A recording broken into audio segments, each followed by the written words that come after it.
We're talking to Reverend Murphy, who is a youth mentor, a person who has been concerned for the last half century with our young people. And of course, he was talking about his own personal experiences dealing with that. Of course, let's continue that conversation that we had before we interrupted that first segment, Reverend Murphy. Oh, well, Doctor, I think that if we, as a community, try to have a big influence just in this area here near, I see they have soccer teams and there's big sports jamborees where kids can get involved in something that is structured that will help mold them physically and enhance their mental and spiritual outlook on life to where they have a positive outlook about what's going on in the world.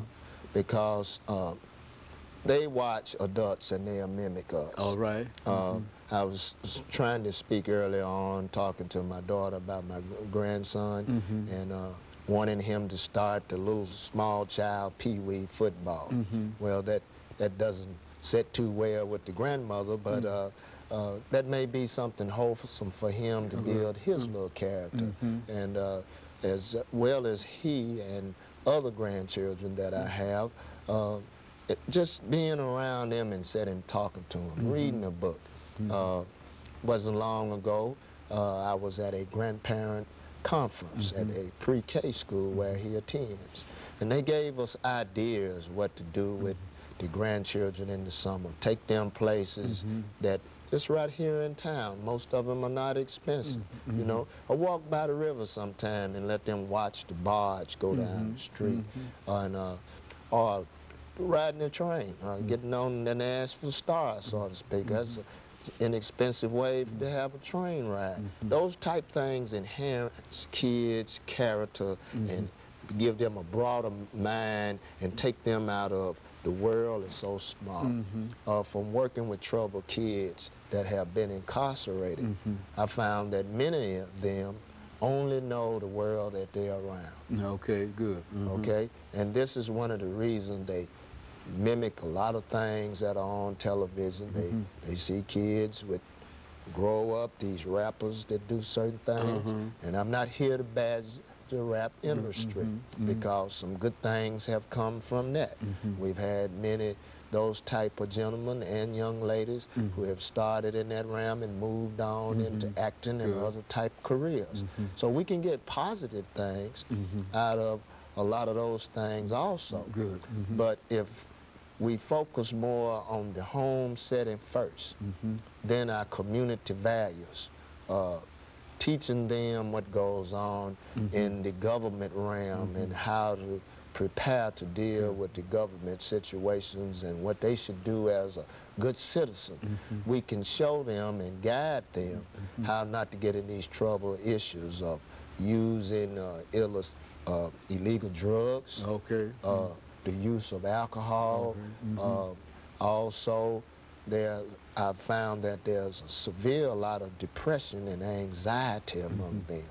And that comes from the way the world is as a whole, of course.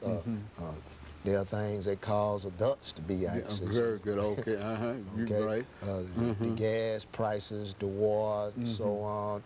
But then there are other gentlemen that they can show these young men the way to go, but they run into type of trouble. We've seen that with our professional athletes. Okay, good. I'm not here to badger the professional athlete. Good, I understand. Go on. At one time, that was an endeavor of my own until I came across this line of work because of physical conditions and so forth. But I didn't let that stop me. I remember how much work it was in how to learn how to be fit to play basketball without even having the ball in your hand. A lot of kids don't understand that. All right. You can't look at these guys playing and try to mimic them to play. That behind the scenes, that they're getting their bodies and their minds fit, that there are hours of play learning in the playbook, particularly in the National Football League. And so if you're lacking in education, that is the key. You must motivate them in education, whether it's in the formal education or in the special education realm as well as vocational education. If we can push that and make them understand that this is the key for them to understand how to deal with life's issues, as well as trying to bring a spiritual connotation into their life. We have to move from the church, All right. waiting on the government, and also do the smaller things that we can do. You know, the church is good for having a lot of committees. We've got this ministry and that ministry, and I was talking to a gentleman that he's been a tutor at a Pacific church that I once attended for quite some time. And one of the things that impacted me, the last conversation we had, was that he likes to get the young men small, like my grandson, when they're 4 or 5 years old, where you can start molding them and working them right there. And that's how I appreciated that grandparent forum that I went to. And so we must continue on to diligently search for ways that are simple.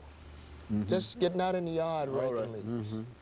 A friend of mine was just going to visit him. He had grandson and his little cousin out in the yard showing them how to make the grass blow back over away from the neighbor's yards, you know, those type of things. Doesn't seem like it's a big deal, but it puts meaning and direction in their life. And it gives them somebody to work with.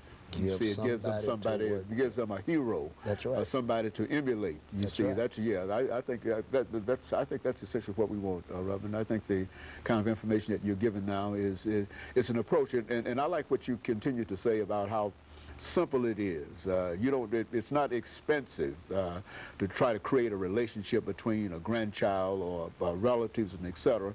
That it can be done with no real cost. You see, the kind of things that you indicated. That's right. That's right. Some of our kids, they have them written on the city bus. And that's and that's possible. And you mentioned about the train. I mean, that's you know, that's as a matter of fact, I was thinking about perhaps taking a ride on that train myself. And of course, Reverend, let us take this second commercial break, after which we'll come back and we'll allow you to continue this kind of informal kind of information. And I think it's very, very precious. And of course, we'll be back with our audience following this short commercial break.